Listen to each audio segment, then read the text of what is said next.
सभी को हमारा नमस्कार।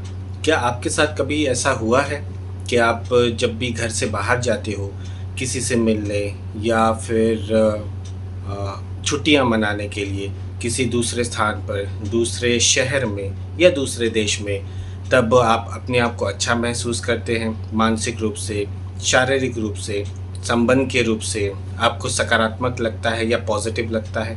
और उसके पश्चात कुछ दिन वहाँ पे रहने के पश्चात जब आप पुनः वापस जब आप आते हो अपने ही घर में, उसके पश्चात आपको जो आपकी कष्ट है, जो पीड़ा है, वो फिर से आरंभ हो जाती है, शारीरिक रूप से, मानसिक रूप से, संबंध के रूप से या आर्थिक रूप से। जो समस्याएं हैं जो आपको पहले ठीक लग रही थी वो फिर से शुरू हो जाती है। जो आपको पहले सकारात्मक यानी पॉजिटिव लग रही थी जब आप घर से बाहर थे, और जब आप वापस घर में आए हो तो फिर से आपको वो नेगेटिव नेगेटिव वाली फीलिंग आने लगी या नकारात्मक लगने लग गया। क्या आपके साथ कभी ऐसा हुआ है? कुछ लोग ऐसा कहते हैं कि ये जो प्रभाव है ये आप उस स्थान के, जिस स्थान में आप घूमने गए हो, उस स्थान के वायु और जल का प्रभाव है। वायु और जल परिवर्तित होता है तो एक अच्छा प्रभाव आपके ऊपर पड़ता है, जो कि बहुत अच्छी बात है। परंतु क्या ये केवल यही है या कुछ और भी है?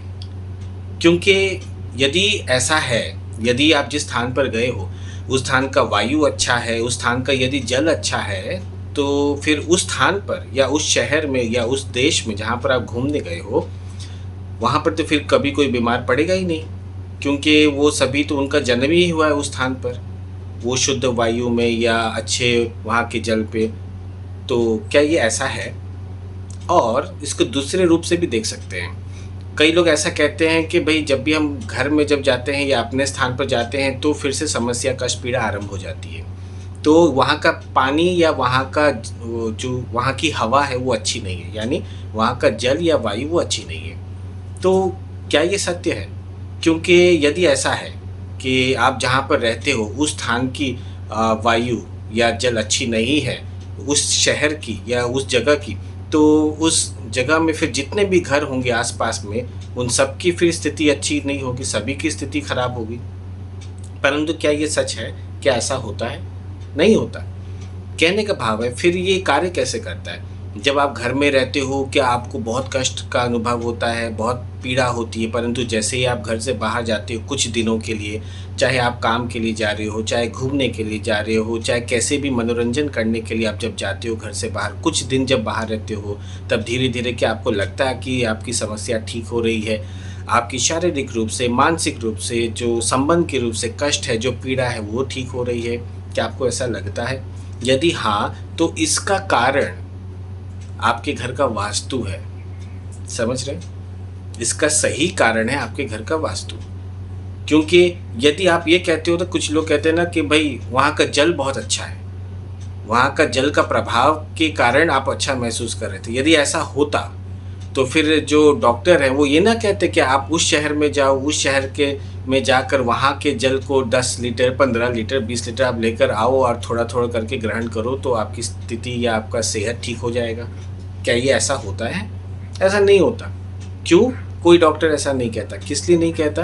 हम ये नहीं कहते कि भाई वहाँ के जो जल है उसका कोई प्रभाव नहीं पड़ता। थोड़ा बहुत प्रभाव तो पड़ता है, थोड़ा बहुत वायु का, वातावरण का प्रभाव भी पड़ता है, हम ऐसा नहीं करें, बिल्कुल नहीं पड़ता। परंतु जब आपको कष्ट पीड़ा है वो जब स्वतः अपने आप ठीक हो रही है, जैसे आप घर से निकल रहे हो, बाहर कहीं दूर जा रहे हो कुछ दिनों के लिए, तो ऐसी स्थिति में आपकी जो स्थिति ये जो ठीक हो रही है, इसका कारण वो जल और वायु, यदि आप समझते यही है तो आप गलत समझ रहे हो। उसका कारण है उस घर के वास्तु। ऐसी स्थिति में आप समझ लो कि आप जिस घर में आप वास करते हो उस घर का जो ऊर्जा है वो संतुलित नहीं है, यानी उस घर की जो एनर्जी है वो डिस्टर्ब है, यानी उस घर में वास्तु कराने की अत्यंत आवश्यकता है। यदि वास्तु ठीक ना हो किसी घर में तो उस घर के व्यक्ति को मानसिक रूप से, शारीरिक रूप से, आर्थिक रूप से, संबंध के रूप से, किसी भी रूप से उनको कष्ट और पीड़ा का अनुभव करना पड़ेगा। वो फिर भिन्न भिन्न प्रकार की समस्या हो सकती है, ऐसी समस्याएं हो सकती हैं जो आपने कभी सोचा भी नहीं था, ऐसी स्थिति भी होती है। कहीं कहीं पर कुछ कुछ वास्तु तो ऐसे होते हैं जहाँ पर कुछ कुछ घर ऐसे होते हैं जहाँ पर जो नारियाँ हैं, जो औरतें हैं, वो अधिक मात्रा में कष्ट पाती है, क्योंकि वास्तु के कुछ ऐसे जोन हैं, यदि वो जोन डिस्टर्ब हो, यानी वो जोन यदि असंतुलित हो, तो उसका प्रभाव विशेष रूप से नारियों के ऊपर पड़ता है या औरतों के ऊपर पड़ता है। तो इस प्रकार से जो वास्तु ये है कार्य करता है। अब कई लोग कहते हैं कि भाई ये जो वास्तु है या ये जो एस्ट्रोलॉजी है या ज्योतिषी है, ये जो ज्ञान है, ये सारी चीज़ को हम लोग नहीं मानते। क्यों नहीं मानते? इसलिए नहीं मानते क्योंकि लोग जो कहते हैं उनसे उनका तालमेल नहीं होता, यानी जो कहते हैं वो मैच नहीं होता, इसलिए नहीं मानते, क्योंकि उन्हें फल की प्राप्ति नहीं होती। देखिए, यदि बात ऐसी है तो हम आपको जानकारी के लिए बताएं, जिन्होंने ये बिजली का जिन्होंने आविष्कार किया, समझ रहे हो, या जिन्होंने समझ लो आप कंप्यूटर का आविष्कार किया, या जिन्होंने गाड़ी का आविष्कार किया, ऐसे बहुत सारी चीज़ें हैं जिनका आज हम लोग प्रयोग कर रहे हैं नित्य अपने जीवन में। तो आपको क्या लगता है, पहली बार इनको सफलता मिल गई होगी? इन लोगों ने कई बार प्रयास किया, ऐसा तो नहीं हुआ हमने प्रयास किया और फल की प्राप्ति नहीं हुई तो हमने विश्वास ही हटा लिया। ऐसा यदि होता तो आज जीवन में व्यक्ति जहाँ था वहीं रह जाता, उन्नति बिल्कुल नहीं कर पाता। परंतु जिस जिस व्यक्ति ने ऐसा सोचा कि अभी फल की प्राप्ति नहीं हुई परंतु मेहनत नहीं छोड़ेंगे या लगे रहेंगे, आज नहीं हुई तो कल होगी फल की प्राप्ति, वो व्यक्ति ही आगे बढ़ते हैं। तो यदि आप उनमें से हो जिन्होंने कभी वास्तु की सेवा ली है या ज्योतिष आपने इसके विषय में आपने कभी किसी और से सेवा ली है, या आपने उपचार के विषय में आपने किसी से हीलिंग की सेवा ली है, उपचार की सेवा ली है, परंतु आपकी समस्या का समाधान नहीं हुआ, आपकी समस्या जो है वो ठीक नहीं हुई, यदि आप ऐसा मानते हो कि क्योंकि मुझे फल की प्राप्ति नहीं हुई इसका अर्थ ये है कि इसका कोई मोल नहीं है, तो आप 100% गलत समझते हो। क्योंकि ये जो ज्ञान है ना, ये जो उपचार है, ये जो ज्योतिष का ज्ञान है, ये जो आपका वास्तु जो है, ये किसी साधारण व्यक्ति ने इसकी रचना नहीं की है। इसकी रचना जिन्होंने की है वो है महर्षि।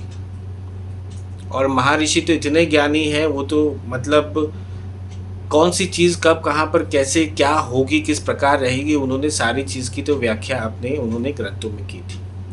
तो जो महान व्यक्ति हैं, जो महाज्ञानी हैं, तो वो सारी चीज़ें जब उन्होंने अपने अनुभव से जब लोगों तक वो पहुंचाया, अब ये होता है कि कुछ लोग जो होते हैं उन्हें ठीक से सीख नहीं पाते। इसका अर्थ ये थोड़ी है कि वो ज्ञान ही नहीं है, क्योंकि जिस प्रकार ये है ना कि भावना दिखते नहीं, इसका अर्थ ये थोड़ी कि भावना होती नहीं है। ठीक उसी प्रकार ये जो ज्ञान है, ये ज्ञान आपके जीवन का एक हिस्सा है। चाहे आप मानो चाहे आप ना मानो, इससे कोई फर्क नहीं पड़ता, किसी भी प्रकार का कोई अंतर नहीं होता। आप यदि मान लोगे तो जीवन में आगे बढ़ोगे, उन्नति करोगे। यदि आप नहीं मानोगे तो फिर अपनी समस्या, कष्ट और पीड़ा से आप जूझते रहोगे, और तब तक जूझते रहोगे जब तक समय पूरा ना हो जाए। तो अभी इतना ही, आगे अभी आशा करते कि हमने अभी जो कहा वो आपको स्पष्ट होगा। यदि आप उनमें से हो जो बिल्कुल नहीं मानते इन चीज़ों को, तो अभी समय आ गया है, जागो, उठो, चीज़ों को आप स्वयं देखो। कोई तो ऐसे व्यक्ति होंगे जो आपको सही रूप से आपको ज्ञान दे पाएंगे और आपको उन्नति की ओर ले पाएंगे। और इसके अलावा जहाँ तक बात है आपके आध्यात्मिकता की, तो आप लोग सब आध्यात्मिकता से जुड़ो, ध्यान करो, उपचार का आप लोग आनंद लो, उपचार सीखो, अपने जीवन को नकारात्मक से सकारात्मक करो। और जहाँ तक बात है वास्तु की, तो हम आपसे ये कहें, यदि आपके घर में वास्तु ठीक नहीं है तो मर्जी चाहे आप जो कर लो, मर्जी चाहे आप जो कर लो, यदि आपका वास्तु सही नहीं है तो आपको वो फल की प्राप्ति हो ही नहीं सकती जो आप चाह रहे हो।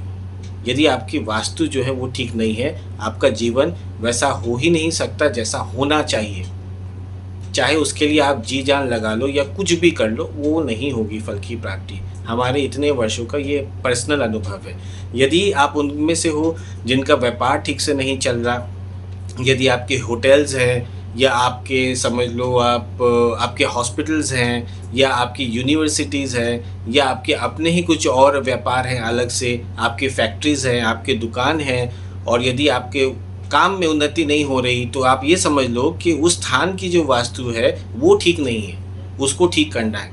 कई बार होता है ना कि भाई हमने यूट्यूब में देखा, हमने अच्छे अच्छे जो महारथी हैं उनसे हमने राय ली और सबकी राय से, सबकी सहमति से हमने वो सारी चीज़ें करी जिससे एक व्यापार जो है व्यापार वो आगे बढ़े, उन्नति करे। परंतु सारी चीज़ें करने के पश्चात भी मुझे वो फल की प्राप्ति, उस व्यक्ति को वो फल की प्राप्ति नहीं हो रही जो उन्हें होनी चाहिए। ऐसी स्थिति में आप समझ लो कि उस स्थान का वास्तु कार्य कर रहा है, उस स्थान के वास्तु को निवारण की आवश्यकता है। तो यदि वास्तु संतुलित है, उस स्थान का, जिस स्थान पे आप कार्य करते हो या जिस स्थान में आप रहते हो या जिस स्थान में आप समय व्यतीत करते हैं, यदि उस स्थान का वास्तु संतुलित है, आपका जीवन संतुलित है। यदि उस स्थान का वास्तु संतुलित नहीं है, जिस स्थान में आपका रहना है, आपका कार्य करना है, वो तो आपका जीवन संतुलित नहीं हो सकता। फिर चाहे आप जितनी प्रयास कर लो, चाहे आप जितनी कोशिश कर लो। तो ऐसी स्थिति में यदि आप उनमें से हो जो जूझ रहे हैं, लड़ रहे हैं, फल की प्राप्ति नहीं हो रही, तो अभी समय है, जागो जागो, अपनी समस्या को समझो, ये समझो कि ये हो क्यों रहा है, इसके कारण को समझो। उसके पश्चात में निवारण आपके लिए सहज हो जाएगा। यदि आप कारण नहीं समझोगे तो निवारण भी करना कठिन हो जाता है। और यदि आप लोगों को इसके अलावा किसी भी प्रकार की सेवा की आवश्यकता हो, फिर चाहे वो वास्तु हो, चाहे आपकी एस्ट्रोलॉजी हो, चाहे आपके उपचार यानी हीलिंग सेवा हो, आप हम लोगों से जुड़ सकते हैं। फिर चाहे वो ध्यान ही क्यों ना हो, आप हम लोगों से जुड़ सकते हैं और जुड़कर हम लोगों से आप सेवा ले सकते हैं। बाकी आप लोगों का दिन शुभ रहे। अभी इतना ही। धन्यवाद। नमस्कार।